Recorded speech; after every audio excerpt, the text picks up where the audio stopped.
step we take, we find the line. With the strum of hope, we chase our dreams, building bridges strong, or so it seems. Take a breath, feel the wind. The journey starts, let's begin. This is our time, let's make it right. With every heartbeat, we'll ignite. Together we rise with dreams inside. The future's calling, let's take flight.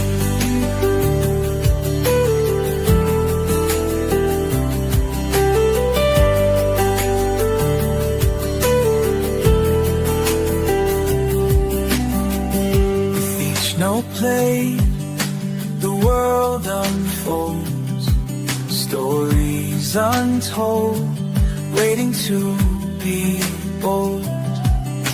Together we climb, no mountain too high. Wherever we go, we'll touch the sky.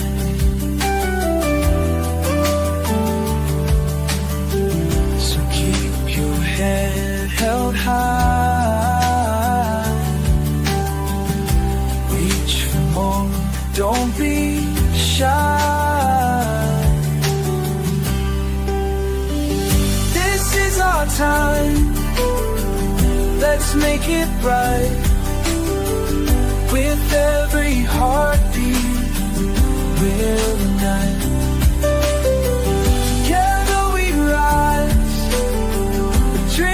Inside, the future's calling, let's take flight.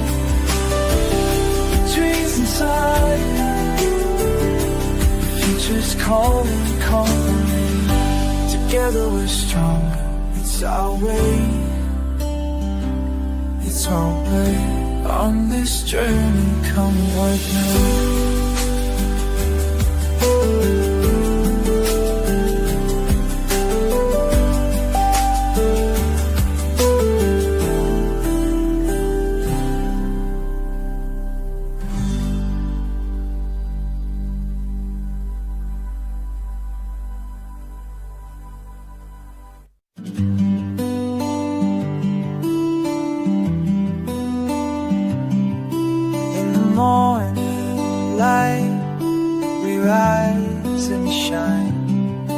Every step we take, we find the line. With the strum of hope, we chase our dreams, building bridges strong, or so it seems.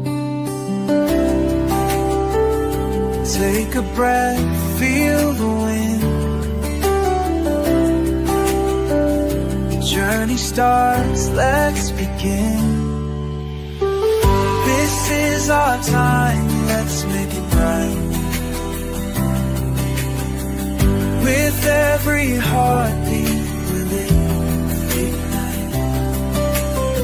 Together we rise with dreams inside. The future's calling, let's take flight.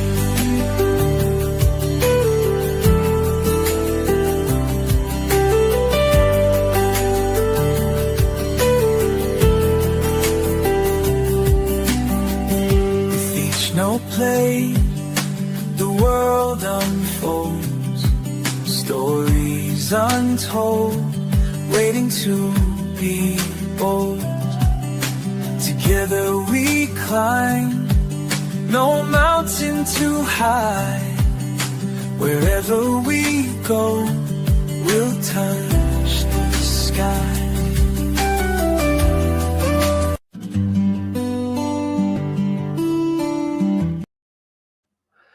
Welcome, everybody. Tonight, we are going to be doing a live Q&A with myself, Mike, and Andy. So you get to, for however long you guys want to ask questions, up to around an hour, 45 minutes to an hour, we're going to be here answering your questions live. You're not going to get this opportunity very often. So use it wisely and ask your questions of two experts. I believe experts. I would call ourselves experts, don't you, Andy? I mean, We know a we're up little there. bit. We know a little bit. But you get your questions in and we can answer them live for you. And if you want, I believe just in the background, if you just put in the comments, like bring me up on stage, or yeah, I'd be willing to come up. You can come up and ask your questions live to us via voice, and don't have to even type them in the chat. And we'll do like a little consulting session with you for 5 or 10 minutes or so. Totally free. Don't get that opportunity very often. No, not at all. But while we're waiting for questions or anybody that wants to come up, Andy, how was your week? Yeah, it was good. We had the Maryland Food Bank planting this past week, which is always fun. Yeah. It's they get one large order every single month, and this is the time for that. So we got to plant a lot extra today than we usually would, and the same last Thursday as well. So one of my team members was out today, so I got to go in and do that, and then got to head straight to the gym and then come home for this. Nice. So it's been an interesting day. It was a good Yeah. day. I mean, it's always day. good to be planting things that you know are going to be bought. Yes, that is a good time when you're actually planting and you know they're already sold. Definitely a good time for that. Yeah, food bank weeks are awesome. This is our last harvest for the food banks this round. Hopefully, they find a little bit more money at some point and come with it. But we've done that for like 4 out of the last 5 weeks was this round. So that's going to feel really slow coming into the next couple weeks until something else comes on board or something else, because they're getting a full pallet, 24 cases of 30 each. Awesome. So yeah, it's a big order, and we drop it off to one little tiny town, really, and it's gone that day. Like the day we deliver, they have to pick up that, so people are getting it fresh. Right, boom, That's done, awesome. gone in their hands. So, and people apparently are looking for it. And this is a lower income area. Didn't think it would. I was at first. I was like, I don't think microgreens people are going to want it, even at the food bank. Even if it's for free, they probably take it just because.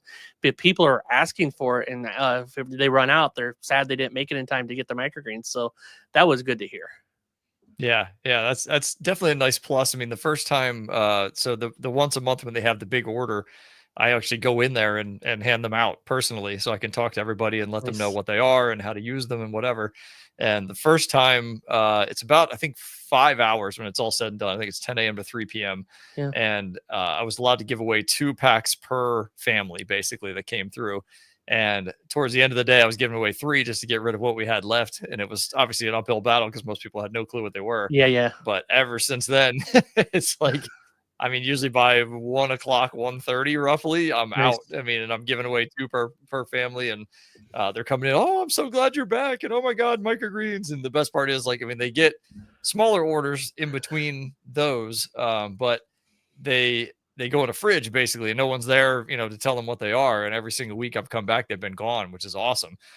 So it means people are actually coming back through week after week, even when I'm not there, and buying, not buying them, but getting them, from the place, which is really nice. And because our delivery route is so large, we're actually delivering to 2 different locations, which is really cool too. So there's another location about maybe an hour south of us that's getting our stuff every week too. And they've had great feedback. And I have not once been there to tell people what they are, hand them out, nothing. So the fact that those are going every week is fantastic. Yeah, that's awesome. With no input other than, somebody walking in the place and grabbing something, which is cool. So definitely a nice plus. But yeah, food banks, it's a really neat just program overall. So it's been really, really enjoyable to work with them. Nowhere near the size of what you guys are giving. Yeah. I was shocked when they first did the orders. You got to find more funding. That's all. Yes, we need to find more funding for sure. It's amazing of way people like that and everything else. Because the first food bank came around, I was like, is this going to go to waste? And they're just trying to spend the money, and they got to spend with the local farmer, because that was the program at the time. And I'm like, is people really wanting it? And then find out people are actually wanting them. People called us in the past and like thanked us for bringing there, and that they've had microgreens in the past and sprouts when they lived in California, and now they're in the Midwest. They're happy to have a locally grown farmer doing microgreens, and so that always makes you feel good when they take the time to call you even and take that time. So it was awesome. Yeah. Yeah. And it's funny too, because like in the last 2 weeks, I was on Facebook or something one of these days, and there was this survey that I saw pop up, and it was for farmers to do. And I was like, oh, I'll fill this thing out, whatever. So I fill it out. It's only like 10 questions. I don't remember what it was about. It was like a month or so ago.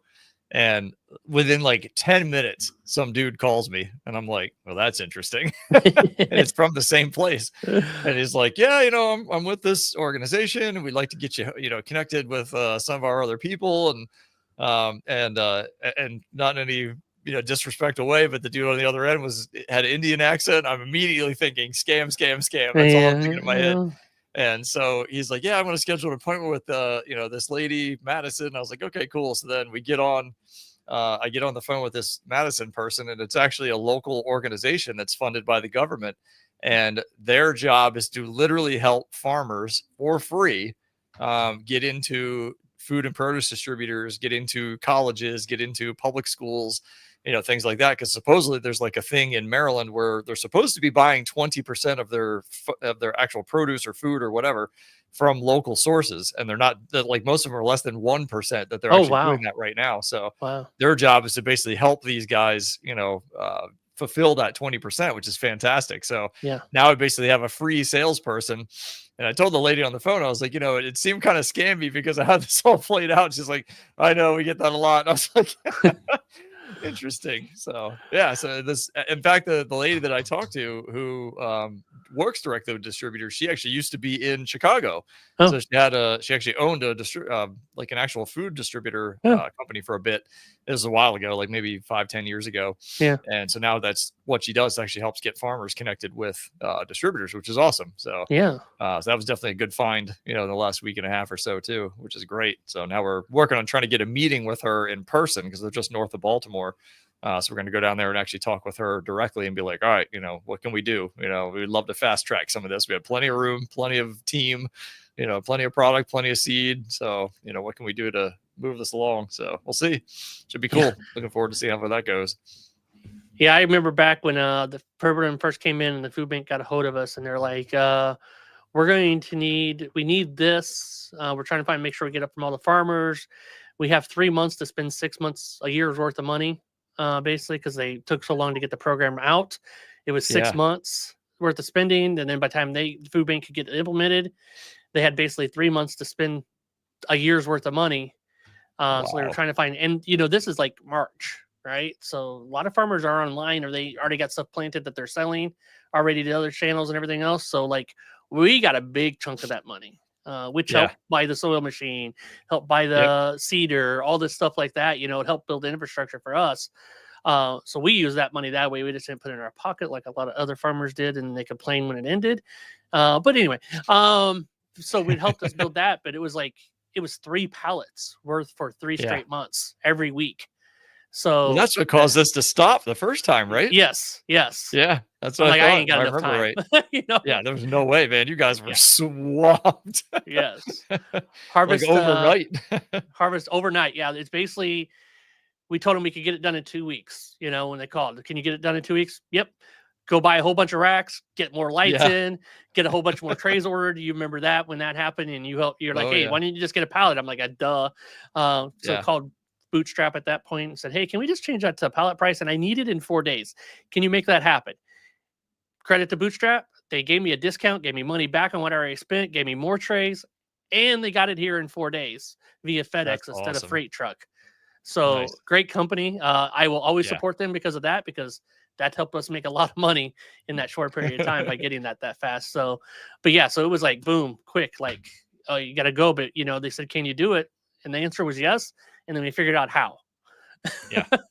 Yeah. That's a logistics piece of it that you have to be able to do. I mean, that's like, I tell people all the time, it's like, whenever you're doing something like this, you have to think of it like a game of chess. We've talked about this before. You always got to be steps and steps ahead. You got to be prepared for when this kind of thing happens, because you never know You never know. I mean, you could get that magical phone call all of a sudden, and your farm is going from something that's a couple $100 a week to $10,000 a month, Yeah. overnight, literally, depending. I mean, something you land an account like that, it's massive. And all of a sudden, you got to adjust really quickly. Real quick. And there's a lot that has to happen in a very short period of time. I mean, we like when we added the 12 grow racks to our system a couple years ago, that was insane, but it was only because we had prepared and planned and had lists of what we needed to get and really thought things through. And the only thing that failed us was our dehumidifier. We didn't think about the fact that we were going to need a bigger one because it was made for 4,000 square feet. And we were in 2,000 square feet of space. I thought, oh, that should be plenty. Nope. So, yeah. We made that same mistake, to be honest with you, when we got all the other racks, because it's not the thing you're thinking about when you're adding all that. Exactly. And then you're like, you look down after you got everything on the racks, and that dehumidifier is at 70%. You're like, what? Oh, man, we got to get another one. Yep. Happens fast. All right. Looks like we got a question for a Mentally Dope. Love the name still. Love that. Keep that name. Don't change it. Seen a couple of school programs that started microgreen business for students and grow and fundraise. Cool stuff. Yeah, that's awesome. Oh, that's awesome. Yeah. I know there's been some that do like vertical gardening, like in the towers, like the lettuce grow towers and stuff like that. I've seen that. Have you seen anything, Andy? Not in any of the schools near us. I mean, we do have what they call a school of technology, and they have an ag department, but everything they do is all outdoors. I mean, they do farm animals and outdoor farming. I went in and talked to them 2 times, at least twice. Presented basically on microgreens to try and give them an idea, gave them some grow kits. And it was really fun because I did, basically I gave away prizes at the end, and the goal was that they had to pay attention the entire time and write things down and take notes. And, that way, at the end, I asked questions that were microgreen related. They had to answer those questions. And the person that got the answer, that answered the most questions ended up winning a prize. I don't remember what it was, probably a $25 gift card to Amazon or something, but it was just something fun to, keep them interactive. So I've worked with that same professor.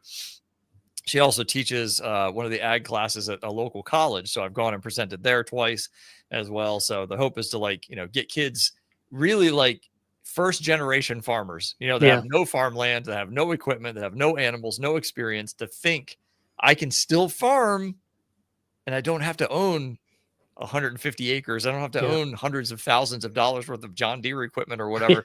It makes a lot more sense. Millions in your freaking bedroom at your house if you still live at home. Yeah. You can do it in your closet and growing, a nice little small farm operation right in your bedroom. Yeah. So, I mean, you have options like that to farm and still get that experience without having to actually be outside, and have all that, additional resources that are very expensive to get. So yeah, it's cool. It's definitely neat to see when the kids are like, wait a minute, that's how this works. It's kind of cool. So it's always fun. Yeah. It's definitely harder to don't ever go talk at elementary school. Don't bother. Don't waste your time. The kids aren't listening to you. Right over their heads. They're like, yeah, whatever, man. I'm going to color over here. Exactly. And that first generation farmer, this is an easy way for them to get into farming and then maybe grow into where they have big row crops or something. That's something they want. But that stuff is millions of dollars just to get the land, and then millions of dollars for the equipment and all that stuff. And it's unfeasible for most people to ever get to that. So yeah. That's why I like being able to present them an alternative, that allows them to start for a couple $100, get everything they need, get started, get set up, and start selling, versus having to build an entire giant operation. Yeah. So yeah, it's pretty cool. I see Mentally Dope's got another question. Yep. When do things get slow in the colder states? He's in Wisconsin. Well, we're both in colder states. So Andy, do you have a season there that gets slower? Yeah, I would say restaurants traditionally, for us at least, will slow down a little bit during the wintertime. They just don't get as many people. Residential is kind of the same. It kind of tends to stay. I would say, if anything, the slow time of year is probably the summer, because a lot of people take vacation. It's not necessarily that they're canceling; they're just canceling that week. Yeah, they're out of town. They're and that's the one nice thing. Like Farm Flow allows us to do that. We can go and cancel weeks, which is really cool. Takes it out of the planning schedule, takes it out of the ordering, the harvesting, everything else. But I would say those are so it's kind of counteractive, or counter. What would that be called? I don't know. Whatever. we have restaurants slow in the winter, we have residential slow in the summer, so they kind of balance each other out. But ultimately, what we found is during the winter, that's the best time to talk to chefs. Yeah. They've got way more time on their hands. So really like December, January, early mid-February, we're really hitting restaurants hard every year. Because that's when you're going to have those opportunities to go in and actually physically talk to them. They're not going to be crazy busy. They're not worried about menu changes, none of that crap. We want to avoid Valentine's Day, obviously, stay away from that week. But outside of that, I mean, those times are the best. And when we first started, we actually thought that winter was going to be slow for residential, mainly because, and you got to think about it too, from like a farmer's market standpoint, obviously it's going to slow dramatically during the winter time. So what we did is we came up with programs that were monthly based. And the first one we did, it was in November of 2020. We called it Nutritious November. And it was basically a challenge that we created. And the idea was get people eating healthy. And we promote it like this: get people eating healthy before January 1st. So when you make that New Year's resolution that you're going to lose weight, you're going to eat better, you're already 2 months in, to this healthy lifestyle. Yeah. And that was really kind of the idea. So that's why we called the Nutritious November Challenge. It wasn't just Nutritious November. It was basically saying, hey, who's willing to take on this challenge? Eat healthy for a month, eat healthy for 2 months, whatever. And once you get them on, they're good for life pretty much for the most part. So you just got to get them hooked. So we really pushed that hard. I can't remember what the deal was. I think it was like you got your first week for free if you committed to the same amount for the additional 3 weeks. So your first delivery, your first order was completely on us. So if they would decide to buy $200 a week or whatever, they had to pay $200 a week for the next 3 weeks as well. So they had to stay at that same amount. And that works fantastically well. And then we did what we called Delivery December, because November went so well. We were like, all right, let's just come up with another, stupid, cheesy name. So we did that. And Delivery December was you got free delivery all through the month of December. So it didn't matter what you ordered, your delivery was free. And then January, that was when we got our first consultation call, and we really started hitting restaurants heavy that whole month. So we skipped that one.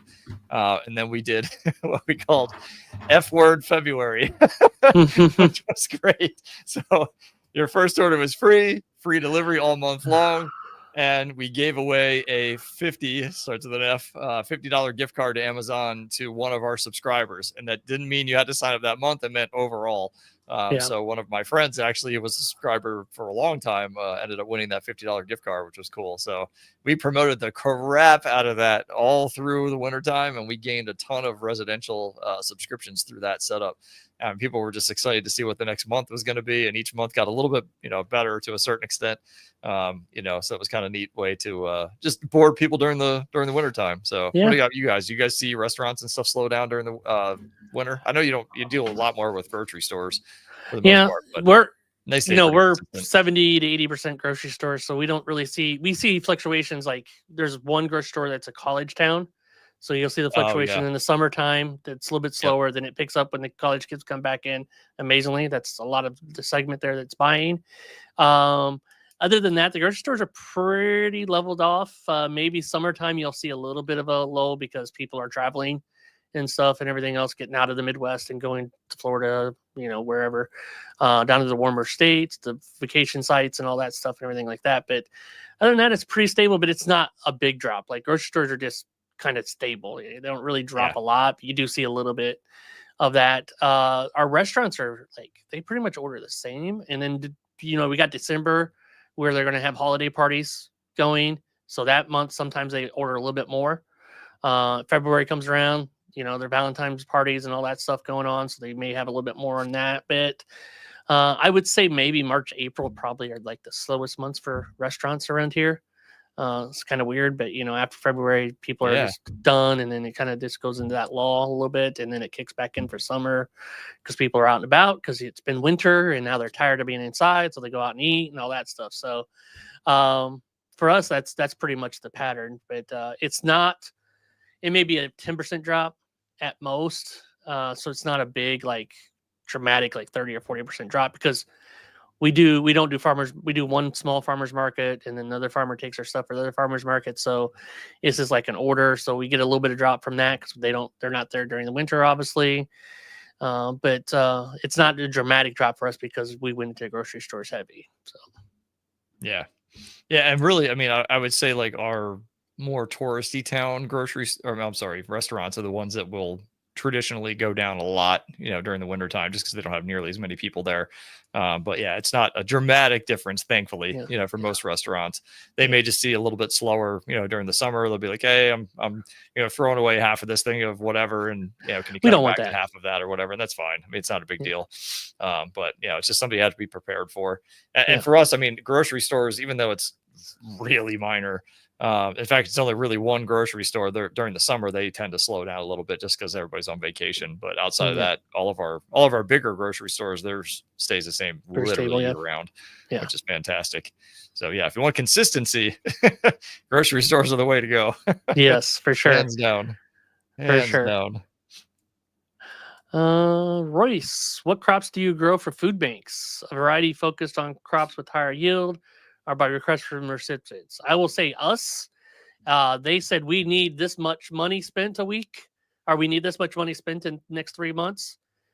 Divide it up however you want. So we divided it up over 13 weeks. And that's what we came up with a number for what they gave us. And then we obviously went with the higher yielding crops. So definitely not Yep. sunflowers, because you don't want to be harvesting that much sunflowers. So peas, that's the only high yielding crop I don't do. So peas, radishes, broccoli, like kale and cabbage. Then we're kind of our 5 staples that we did for the food banks. Yeah, ours we went with like corn, which is another high yield. I'm trying to pull it up in Farm Flow while I'm talking in the background here. So we did corn, we do peas, we do sunflower, but the benefit is we have the option to choose how many we send. Oh yeah. Kind of a similar idea. They just said we want X number of packs per week, and we can do whatever the heck we want, basically. Yep. But the idea really was to just try and put together like the ones that we thought would go well. So like things that people would recognize. Obviously, I'm not going to put like anything fancy in there, like cilantro or something crazy. But for the most part, yeah, it's kind of like a combination of high yielding things and common things like broccoli. So yeah, we do sunflower, cantaloupe, which is another high yield. It's about a pound per tray. Radish, another high yield, corn, peas. So really the only ones that aren't like high yield are a blend that we do that's red acre cabbage, kale, and kohlrabi. We call it brassica blend. And then the spicy salad mix and broccoli, but they're still, I mean, you're getting, 10 to 12 ounces per tray. So it's not bad in the end. But they're also ones that are really easy to grow. They're really easy to harvest. So, the annoying ones to package are like the corn and the peas if you choose to cut them long. So oftentimes if we've got enough peas, we'll just cut them like maybe half the height. That way they can easily fit in the packaging, saves us a ton of time. But yeah, that's pretty much it. I mean, that's kind of, we had the same mentality. Like we don't want to plant, a ton of trays just to be able to fill these orders. They're buying it wholesale, obviously through a grant opportunity. So you can't really charge what you would like to charge, but you can still get a decent amount out of it when it boils down to it. So yeah, that's why we tended to lean on the higher yielding stuff that people would still want. And we're already harvesting a crap ton of sunflower anyway. So to do an extra, whatever, it's not that big of a deal. It's just a little bit of a pain. I don't have to pick most of the holes, thankfully. They're done before I get there. That's good. Yeah, Jess does 80% of the sunflowers by herself. So I think if I told her to do more sunflowers, it'd be probably sleeping on the couch. So we don't we limit ourselves. Like literally, we honestly like we're at the point where we will do 6 trays of sunflowers. Whatever we get out of that, that's what we're doing this week. That's it. Yeah. No more. We're not doing any more than that. Just because of the time strain that it takes. So it just becomes not worth it at some point, in my opinion. But no, I agree. I mean, it's definitely very time consuming. That's the one big downside. And I see a lot of people all the time posting on in Facebook groups, and they're like, "Oh, I charge less for my sunflower." I'm like, no, don't do that. You got more work involved in that. 3 pounds out of that tray. It's taking you 2 hours to go through the whole thing. So no, don't do that. No. So yeah, it's just a nightmare. I freaking hate it. But they taste so good. They yield taste so good. much. Yes, there's good factors of them. And then you go, I got to harvest these things. Yeah. I know, because a couple weeks ago, we were getting 37, 39 ounces out of a tray. It was insane. Yeah. So I was happy with that. But at the same time, you're picking holes. So it's just a pain in the butt. Yeah, we get like 36, 37 ounces out of the tray, but it's just not, at a certain point, again, it's just not worth it. Yeah. When we can do other things and sell other things that are much quicker and easier, to do. Yeah. So If All I could right. grow nothing but peas all day, Oh, every day, I'd be the happiest man on the face of the earth. I would become a pea farm, no problem. Yep. Yes. Uh, and a little bit of broccoli, but personal. Yeah. Question 2 from Royce. Some of my crops grow stupid fast. Maybe it's because time of year, except basil is ready a week earlier than normal. What are some of your growing adjustments based on the time of year? It really shouldn't adjust too much the time of year. I hear this a lot. I think this is probably, to me, a myth. We should be controlling our environments. Now, you're going to have a little bit more humidity in the building, out there when it's warm and stuff, and you got to control it. But still, you should be controlling it to a level that your growth shouldn't be that much difference. The only thing you should be different if you're changing, soil or something like that, or seed lots changing. It may grow different. You may get some broccoli sometimes that are ready in 8-9 days because the seeds are just that much better and they germinate faster and everything like that. But really, you should be controlling your environment so it's the same, pretty close to the same every year, all year round. I don't know. What do you think, Andy? Yeah, I mean, I agree mostly. Yeah. I do.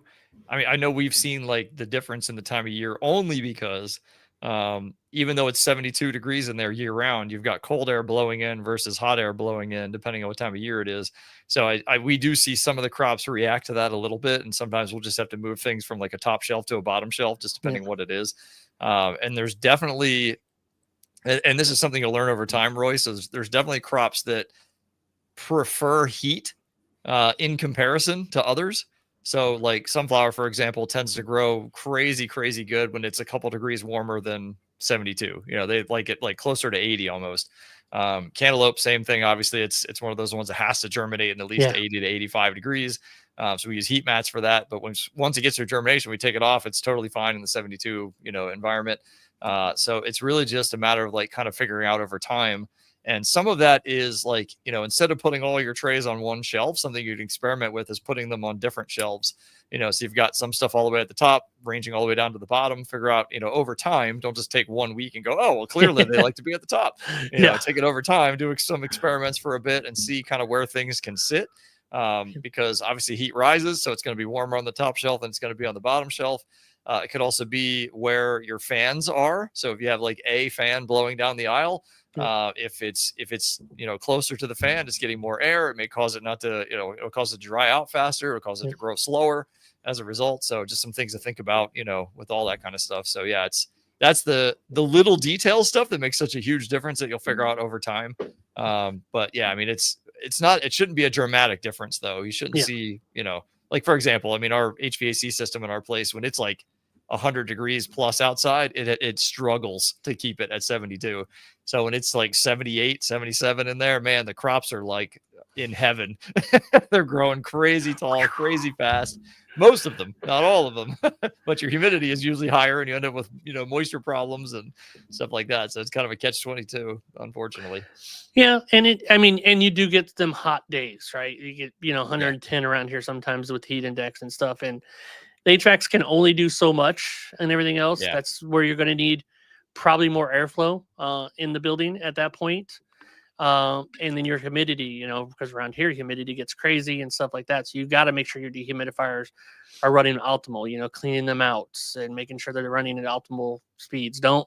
These things do have to have maintenance done on them and cleaned, and filters cleaned. They have a filter on them. So clean that out. There's a lot of stuff in our air, right? With growing plants, so they're going to get clogged sooner than it would be at a house just normally. Because it's, you're not growing anything. So there can be slight changes and you could have hot days that could affect some things where the HVAC doesn't keep up as well. And it depends on where you're growing at. Like we only use the back door to load right out of, so that door's not open long. And then the front door is all the way in the front here. Then there's other doors in between the growing space. So that's controlled a little bit better than, you would be in your house if you got a front door that's opening and shutting and your grow space is right in there. That could change it somewhat and stuff like that. So I would recommend, if you are growing in your house, to try to control the environment as much as you can inside that room. Like we put curtains up in there, right? So it sealed it off. So you don't have that cold air blasting through or that hot air blasting through, and you kind of control it a little bit better. But It's funny that you mentioned that because I was just about, once you were done, to say we actually put up blackout, like film or whatever on all of our Hmm. windows, so that way Yep. even the sunlight coming through doesn't Yep. affect the plants. We fully control the light that they receive 24 hours Yep. a day. They get 24 hours, but you know what I mean. Yeah. So Yeah. that way it's black when it's black and it's light when it's light. And there's nothing else affecting it. Because I mean, obviously we've got racks all the way up towards the front where the windows Yeah. are that could get more sunlight, that end up being, shorter potentially, or Yep. growing towards there, or having Yeah. larger leaves, and we don't want that. We want everything to be consistent. So yeah, there's all kinds of little things like that you could play with. We So hopefully that actually helped, Royce. went when we were in the house. We went and got like that foam insulation boards, and we cut it to the size of the windows and put them in the windows, and then put curtains Yeah. over them. So there was nothing getting through. Right when we're growing, when we figured that out, because how do we figure that out? Because we had racks that were close to the window and stuff was pointing towards the window growing. So that's the best light, right? So they're going to go towards the sun more than they are the artificial light. Yep. So yeah, we figured that out, and I'm like, let's just close it all off. Yeah, let's just control this 100%. So yeah, It's the best way to do it. If you can get full control of the entire environment, you're in good shape. 95% probably. We're Yeah. not going to control 100% of environments, but we can get to 95, I think. As best you can.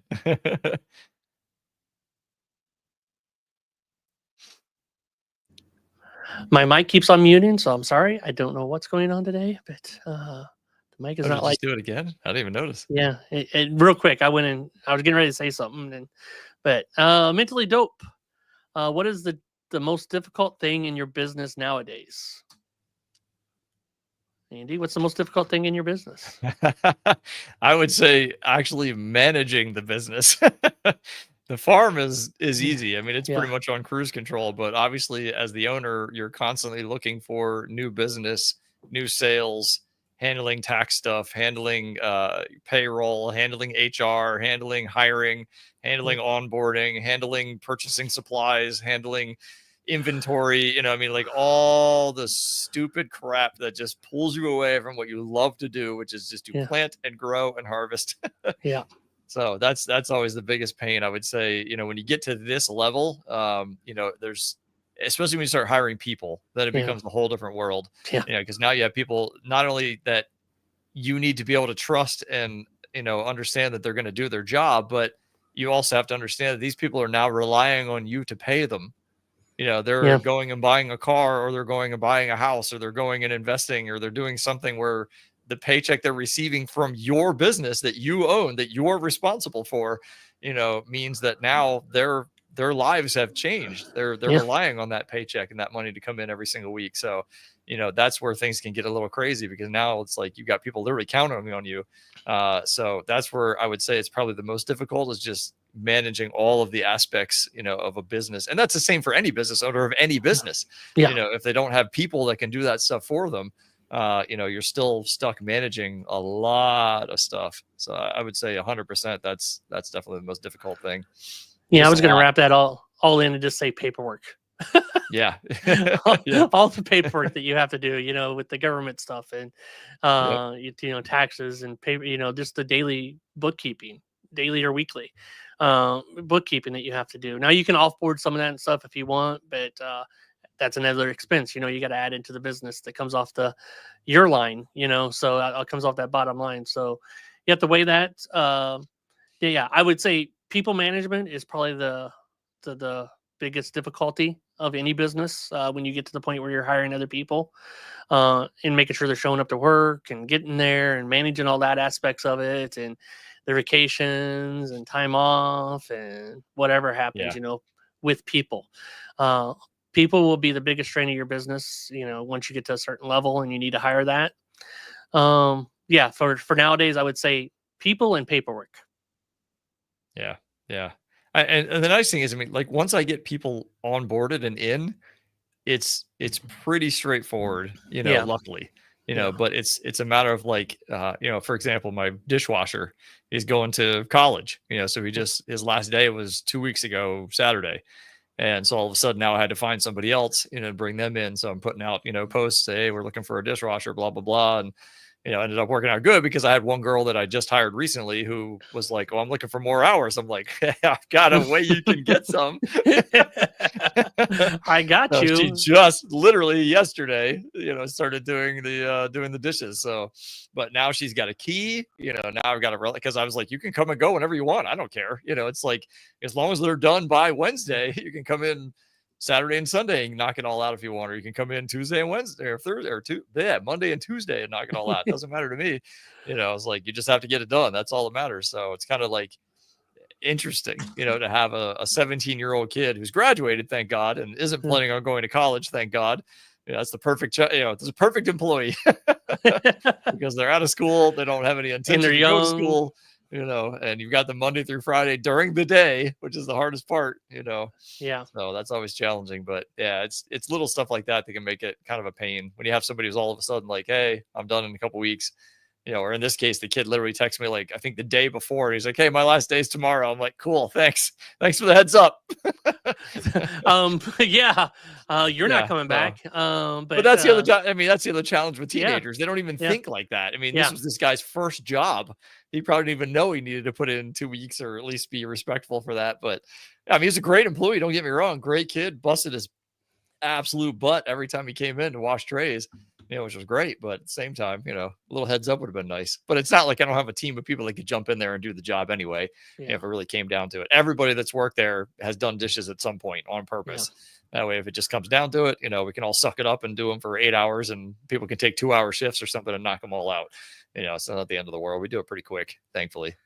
You know what I did when my dishwasher quit? Bought a dishwasher. Bought a tray washer. Yep. I spent $10,000, bought the tray washer with the proper power washer, and now I get them done in like an hour and a half. So yeah, that's amazing. Yeah, that's definitely on my short list of things to get. Is something to, I don't know if it'll be the bootstrap washer, but some kind of mechanism that I can run those bad boys through a power washer. Yeah, that's gonna make things so much easier. Yeah, it's nice. I do say, like, you do have to soak some of them, like the peas, the sunflowers, and might have to give them a little bit of a scrub before they go in. But you're gonna scrub them hard anyway if you're doing them. They just restrain more on there. There's more debris on it. So, but other than that, they pretty much go through and get 99% clean. Sometimes you might have to do one little thing here or there, but it well outweighs the benefit of the speed. So yeah. Yep. Mentally dope. I was hiring a dishwasher, was thinking about getting back into management. Laugh out loud, but yeah, managing was a great answer. Yeah. It really is. I mean, because once the farm is moving, the farm is moving. Yeah. It's really just managing the business as a whole that gets crazy when you get to this type of size. Virtual assistant princess. Dude, I'm telling you, there's what's his name? Kyle Wheeler or something like that. He's in some of the groups. He hired a virtual assistant, I think, out of the Philippines. And that's this person, all they do all day is call restaurants and get him appointments, and he pays them like $5 an hour, something crazy cheap to do it. So there's some of things are out there for sure. You can get them for like $2 to $5 an hour, US dollars, because that exchange rate, they're making a ton of money to them, and you're saving a ton of money. Everybody's happy. But yeah, the virtual assistants, you can get that. But before you do, never mind. That's another project coming down the road where you won't have to hire somebody, but we'll get down to that later. Royce, give us a nickel tour for finding and applying for grants. This is an Andy question. And I think I may have touched on this one in one of the previous podcasts. I could be wrong, but I'll get into it anyway.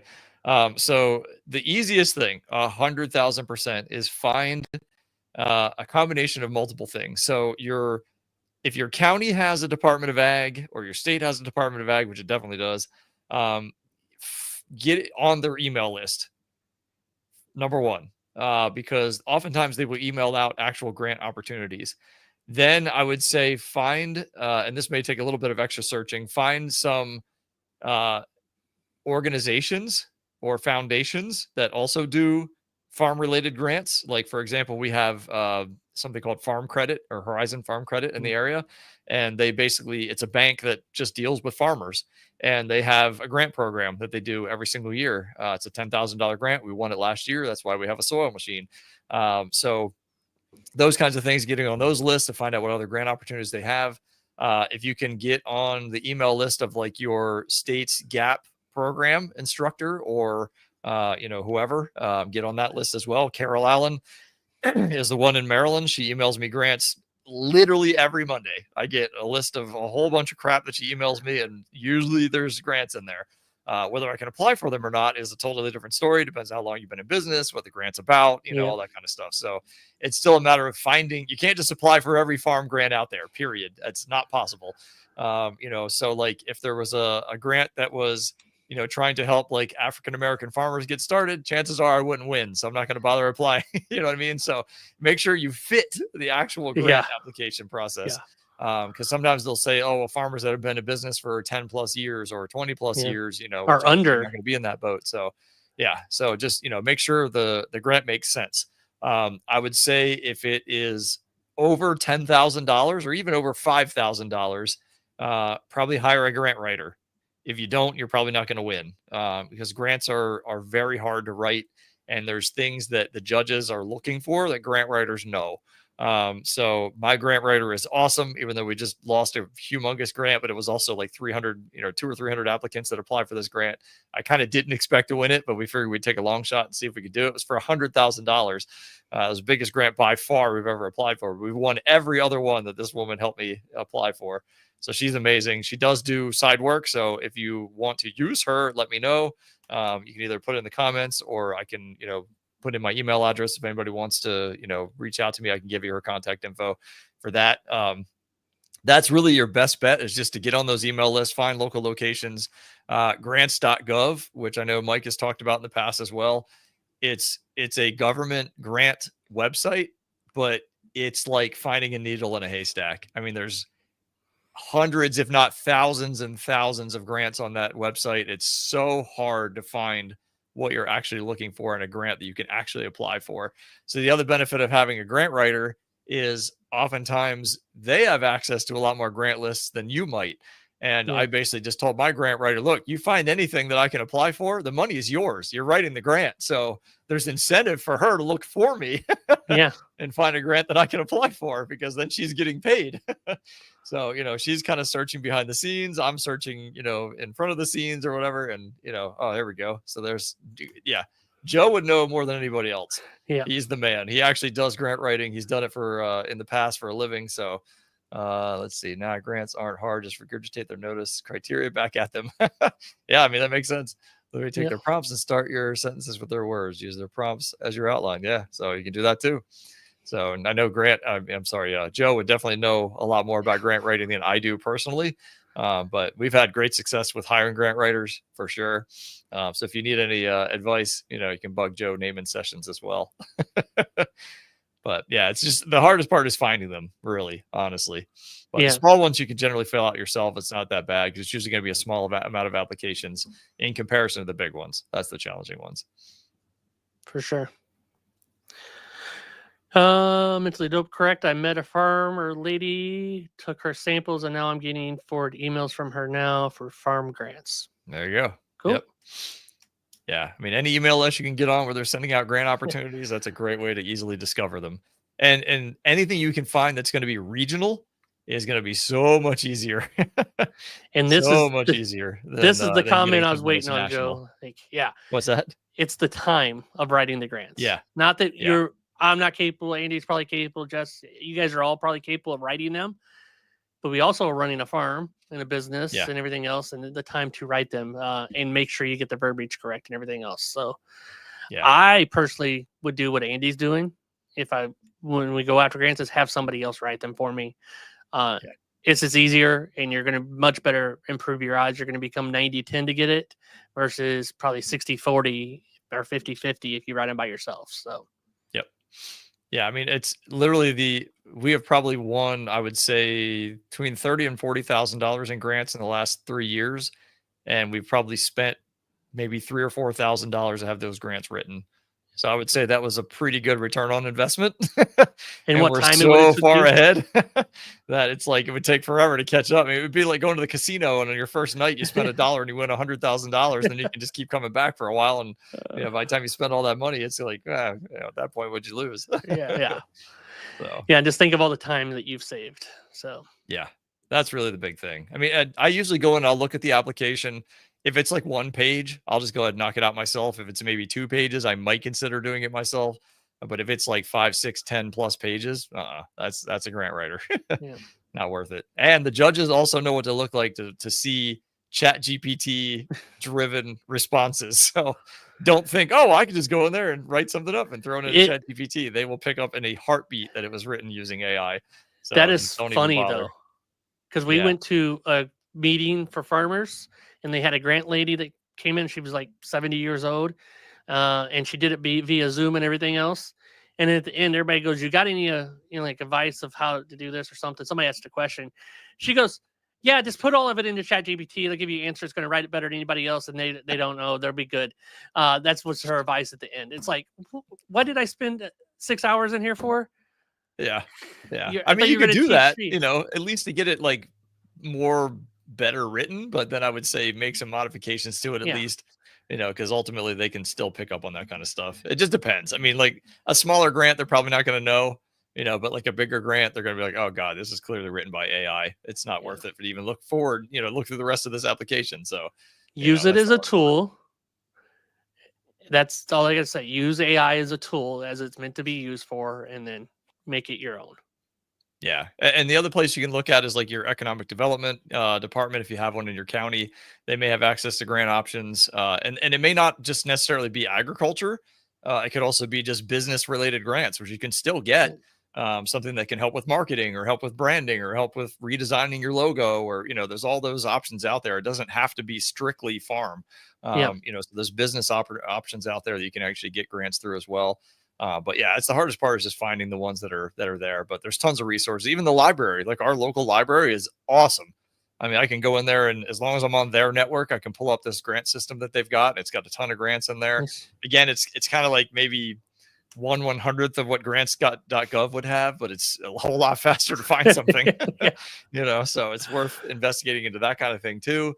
Like we have an actual guy that works at the library. He's phenomenal. His only job is literally to help small businesses get resources that the library has to offer. And the guy is crazy smart. So it's a pretty cool resource to have, locally, which is awesome. So little things like that, you'll find them over time. Yeah. Awesome. Anything else, Jess? Any other questions or comments? I think she's got one up there now. It's a question I think she's sending out to people. What's the best microgreen growing tips you ever received? Is that a question, or is that a question to them? I think that's a question to the chat, to the peoples. I'm not sure. But Andy, what's the best microgreen tip you ever received in the beginning? Like maybe when you first started? So we started on our own. It wasn't really much for tips. I mean, honestly, like we were watching a lot of On the Grow, so a lot of the stuff I learned isn't even what we do now. Yeah, or you should. But I would say if I was going to give somebody a tip, especially if you're just getting started, there's examples of folks that have just gone extreme with the details. Just put seeds on soil and get started. For God's sake. You don't need to be like, well, this guy told me 52 grams of seed, and this guy told me 48 grams of seed, and this guy told me 60 grams of seed, and I don't even know where to begin. Plant one of them. Yeah, you have don't get lost in the weeds. A rough idea. I mean, if you, the devil's in the details, and the devil will take you down if you have all those stupid little details that you're just constantly worried about. Don't. I mean, the growing is the easy part. It really, truly is. The sales, the marketing, that's the hard part. Managing the business, that's the stuff you got to worry about more than anything else. That's where you want your details to be. The growing is simple. Don't beat yourself up over it. Mike's going to have different amount of grams he uses for probably every crop than I do. We grow the exact same crop successfully week after week, every week. He's going to probably plant a little bit more seed or a little bit less seed than I do on certain things. But guess what? They still grow totally fine. And in the end, we're still getting great yields despite having different seeds. Yeah. and potentially even different soils. So, don't beat yourself up over little stupid things like that. I remember when I started, I was like, every single video I watched, I was taking notes like, oh, they're using 32 grams of seed and they're using this and they fill this tray with this and they use exactly this amount of nutrition, whatever. It's like, you're going to kill yourself trying to figure all that stuff out. Don't. It's just get started. It's so much easier than it seems. Just plant, grow, Yeah. start growing, just start. But I did get mentors when we first started. I had multiples of them because I feel like that's the best way, personally, to get the I best could knowledge. go back in time. To get the best knowledge is get multiple mentors because everybody's going to have different. We're going to be slightly different. And Andy might have that one little piece, and I might have that one little piece that you're missing, and you put them things together, and boom, your business blows up, right? Yep. So having multiple mentors, but the best one single advice I got, and sometimes this get taken a little wrong. It's not just be here, but just be here in 3 years and you'll win, because most people will quit before that. That goes for any business, but that doesn't mean just be here. You actually got to be doing stuff and like growing and going out selling and, giving stuff to people and all that stuff. Just keep at it for 3 years. I should say more than anything, not just be here in 3 years. Keep at the business for 3 years. Give it a solid 3 years of actually doing it and growing, and get a mentor. I highly believe learn from somebody who's already done things wrong and has fixed them. And then that makes you a faster path, because we would not be here without having a mentor to begin with. So.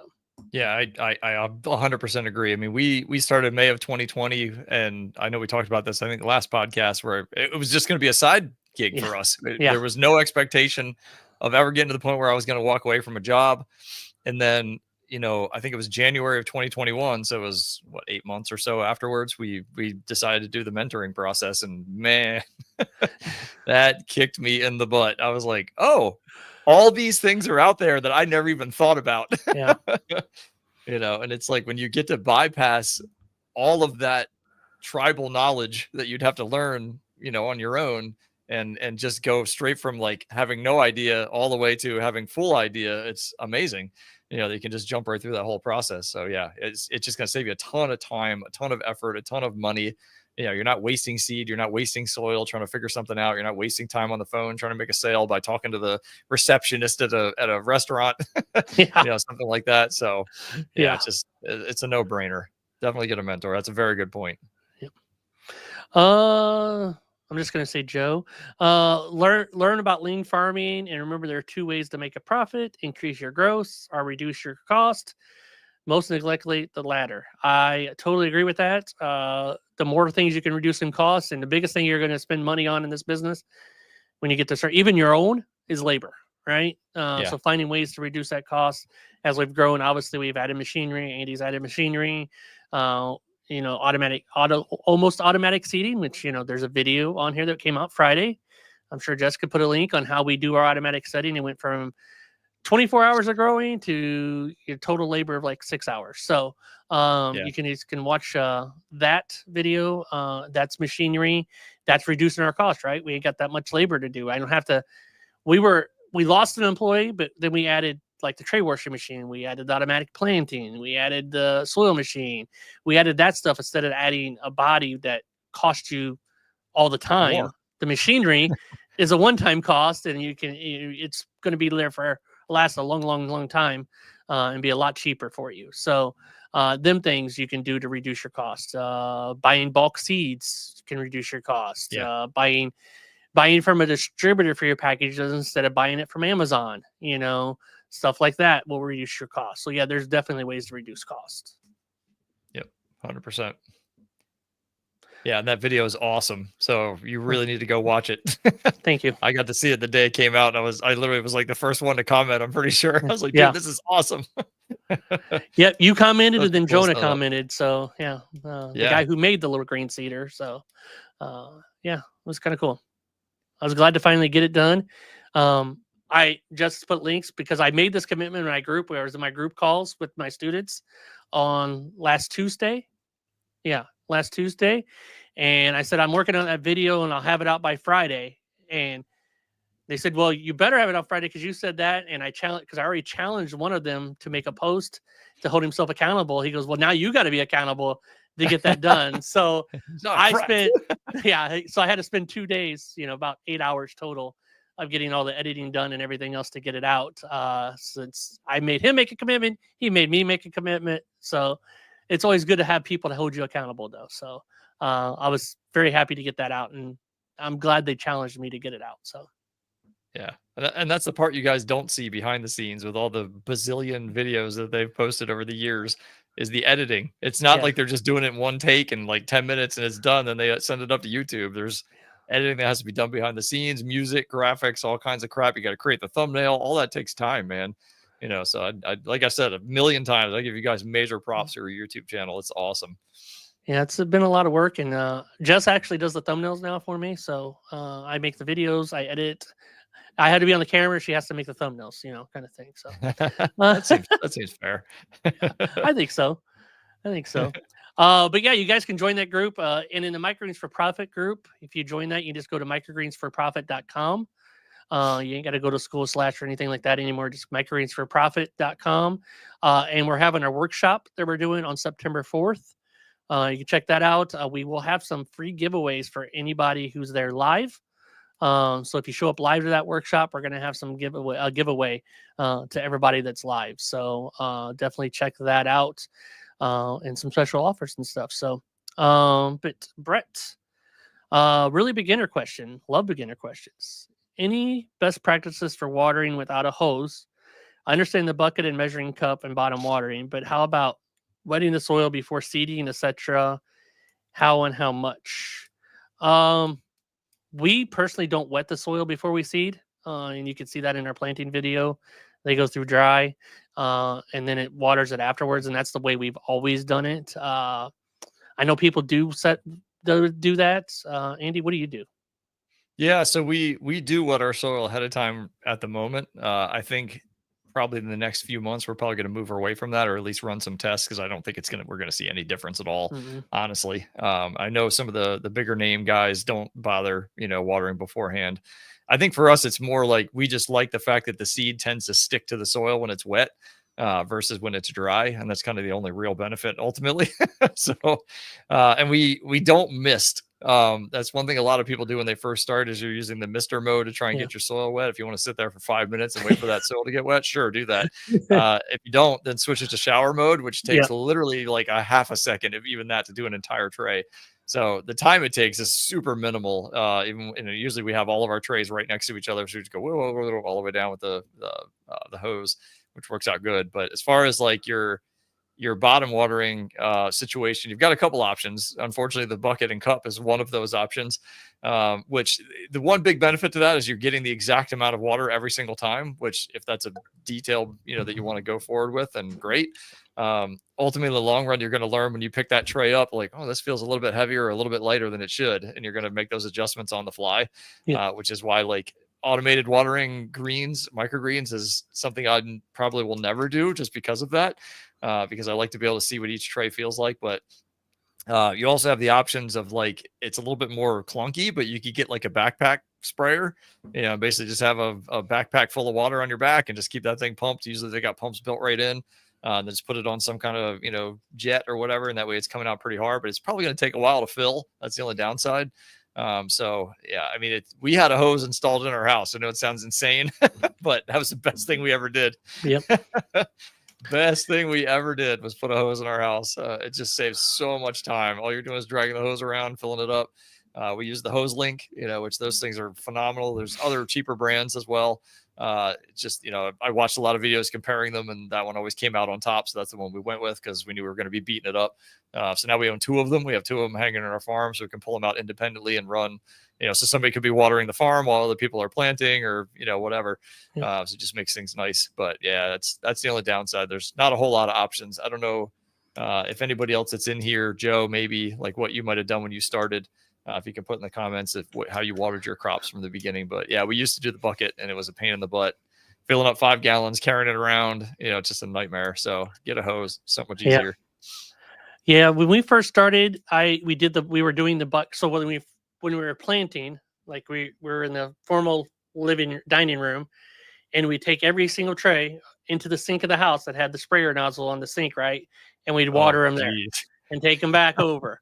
After a few weeks of that, we kind of like, okay, we're doing the bucket method, and then we're like, where we're growing, right below it's a bathroom downstairs, so it has the water hookups. So we drilled a hole in the floor and drug the hose up through that hole, so it was in that room, and you didn't have to drag it through the house off the sink or anything like that.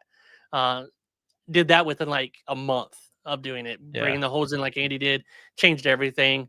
Figure a way out to get a hose in your grow space is going to save you a ton.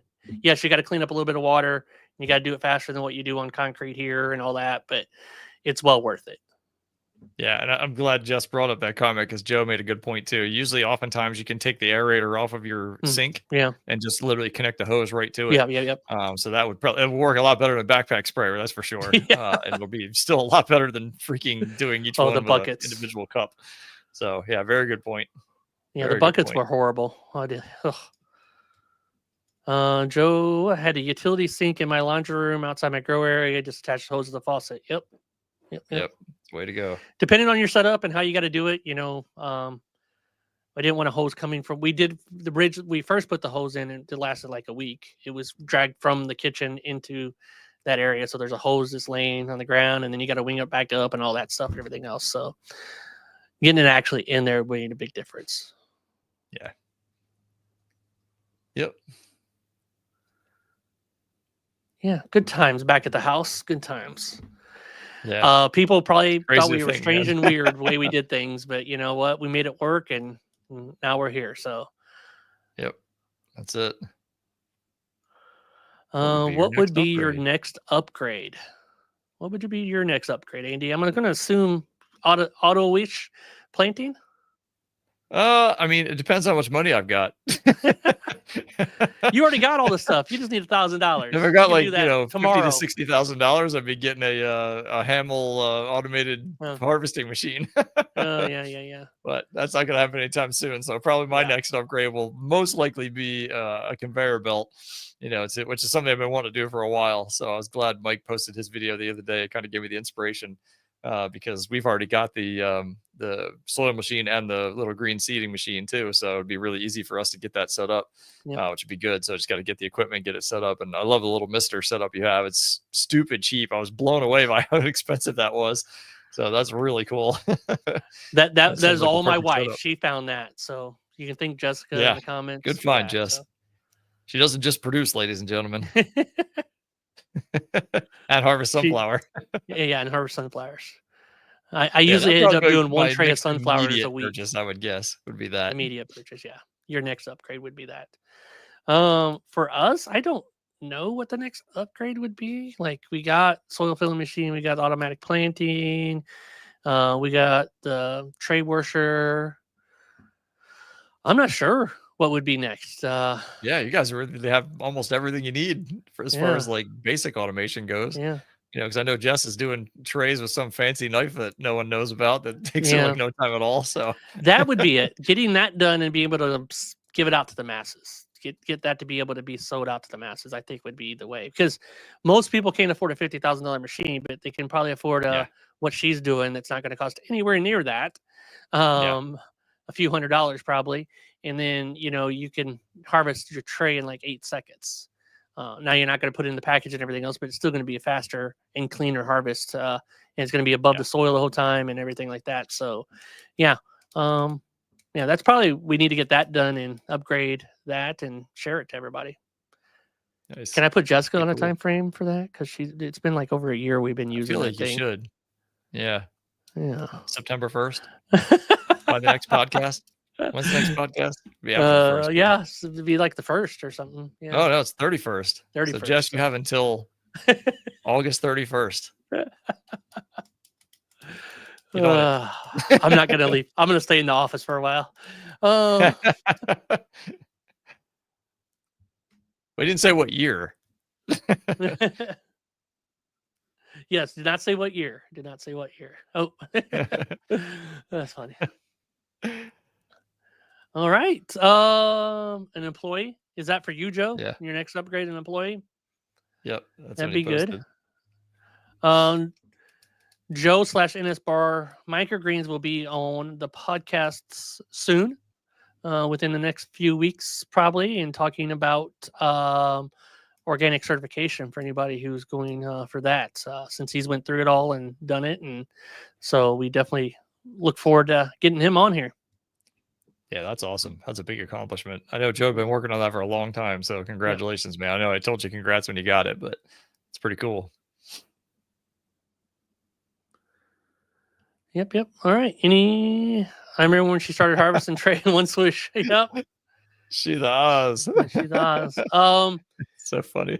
You guys might want to tune in tomorrow morning. We're planning on going live up till 10 a.m. We're going to hopefully get started around 8 of harvesting. 10 a.m. is when our employee gets here.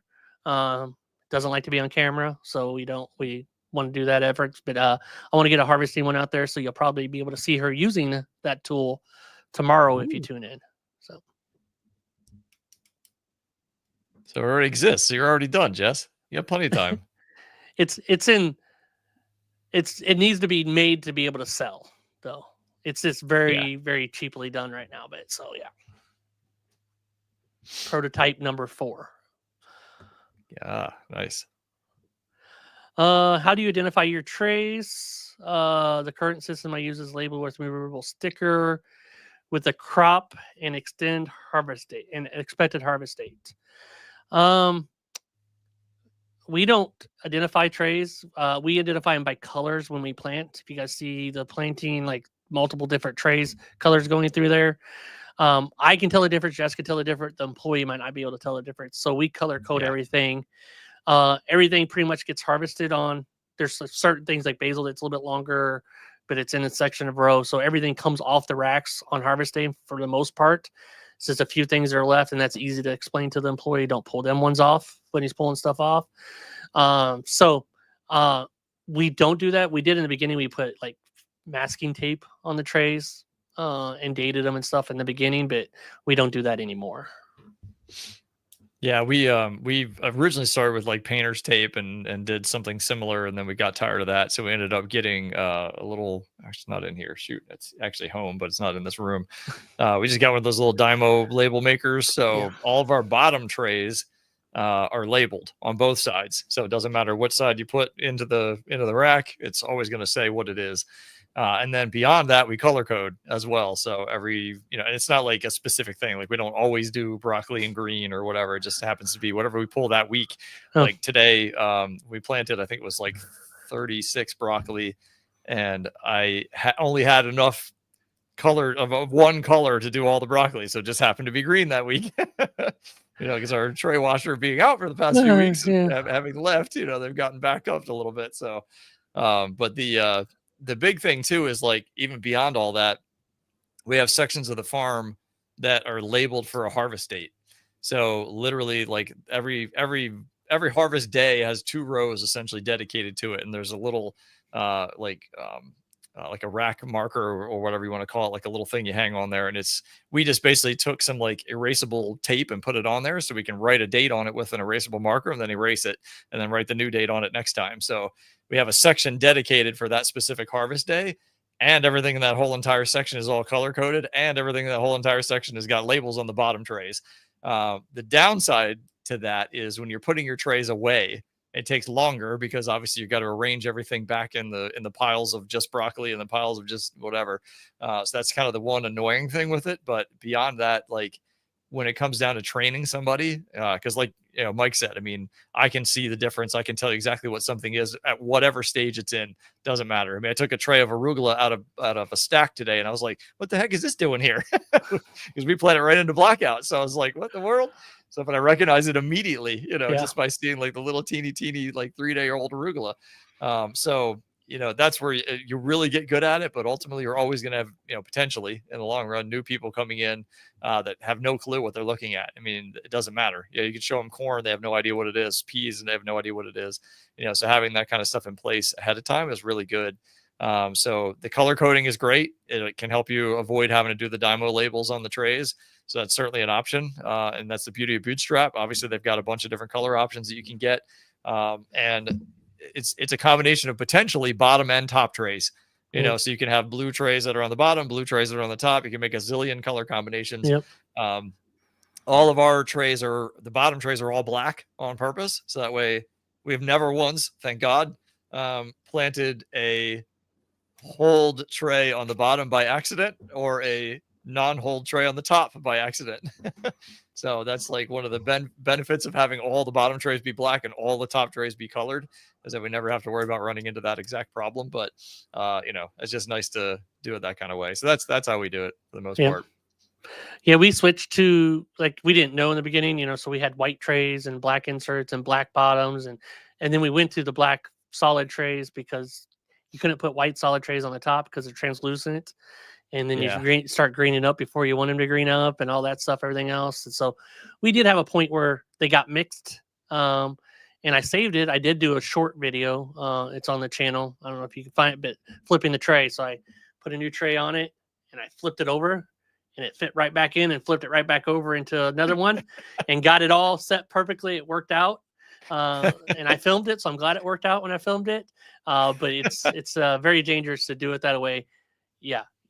Different colors for different things and making sure that they're correct, you know, helps out tremendously. So, but that's just a rookie mistake in the beginning when we were doing it. So, yep.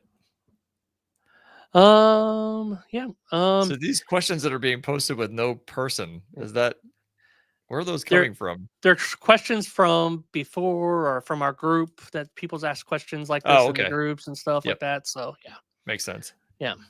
And Jess did put a link, guys, if you want to jump on in this last few moments and you can ask questions live. If you want, there's the link in the chat.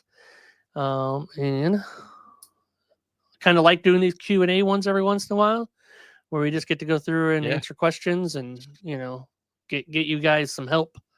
So.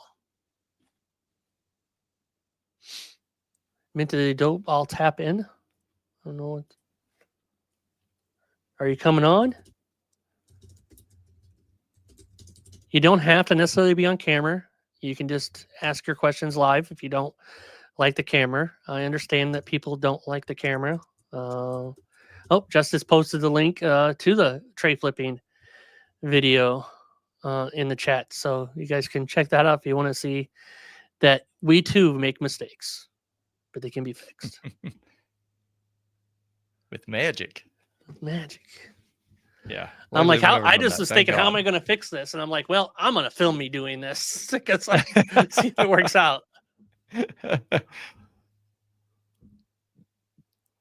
But yeah, you know, that's just that was at the house. We were planting in the garage at that point. So yeah, we were doing that in the garage at that point. So we had like the table down, and we now use for drying stuff that we had the lettuce stuff on and stuff, and we kind of harvested off of that too and everything else. So yeah, it was kind of cool.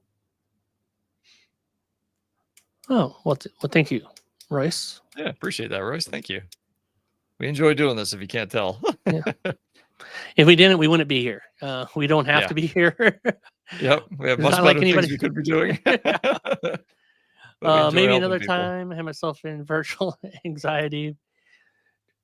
Awesome. Anytime, man. Like, we'll do this when we do Q&As at the end. We'll invite you guys to come up if you want to do this. If we have a normal section, we're actually doing some teaching, and then at the end, we'll let you guys come up and ask questions if you want, or just take questions, whichever. Yep. Little different format tonight.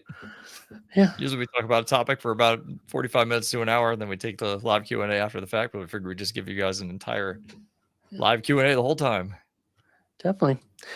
And I wasn't sure we were going to fill up an hour doing this, but we're actually at an hour and 18 minutes at this point. So kind of impressed that we were able to fill this with questions and get all that done. With this the minimal people that are here, we appreciate you guys that do show up here constantly. Make sure you like this video and share it out and all that. Likes go a long way. You commenting actually helps push it out and everything like that. And then when this is done, share it out to anybody you think that might get a value out of where you're watching this. It would be awesome too. So, but yeah, we will be back tomorrow morning. It's going to be around 8-ish. I'm not sure it's going to be right at 8 o'clock. Sometimes we get in, breakfast and all that stuff and everything else. Maybe we get here a little later, but it'll be 8-ish, and then till around 10 o'clock. That we'll be on live doing harvesting. And I know Detroit Mike always like that. I haven't seen him in a while, but he was always there on our Monday morning harvesting. So we'll see if he shows up. He was always a faithful that was here all the time. So, but when you take breaks, obviously that changes people's patterns. So. Well, and the easiest way to not miss that, if you haven't already, is get on Itty Bitty Micro Farms YouTube channel and turn on the notifications. So that way you'll have a notification pop up on your phone when they go live. So if it's 5 minutes after 8 or whatever, you'll see it. That way you can jump in and check it out. So that's probably the easiest way to have that happen. Yeah. And turn them on regardless. So, when we are going live, our new videos posted. So been posting a lot of clips of these podcasts as well. Just to give you guys a little short clips through the week to watch and stuff and get caught up on if you don't want to watch the full 60 to 90 minutes of this. So them are out, and then trying to do one video a week of standalone, not podcast videos. So still got to make the one for next week, for this coming week. So we'll see. Hopefully we'll get that done. But yeah, anything else, Andy? No, I mean, this was great. I love the live Q&A. All the questions were awesome, guys. So we really appreciate you, being interactive. And because obviously without you guys asking questions, this would have been a pretty slow live Q&A. So yeah, we thank you for tuning in and actually, asking some great questions that we both had good answers for. So yeah, and for guys in the chat that were actually, putting in good content too, Joe and those guys, to answer some other things, and Jess as well. So as always, we appreciate y'all. Make sure you all right, both channels, all that fun stuff. Yep. Go, if you're not subscribed over at Andy's channel, make sure you go over there and subscribe to his channel. It's just his name, so it's easy to find him. Super easy to find. All you have to do is spell my last name, and it's right there. There. So write it down. And we will see you guys tomorrow morning. And if not, we'll see you in 2 weeks back for the podcast. And we'll see you next time. Have a great one. Yep. See you guys. Thank you.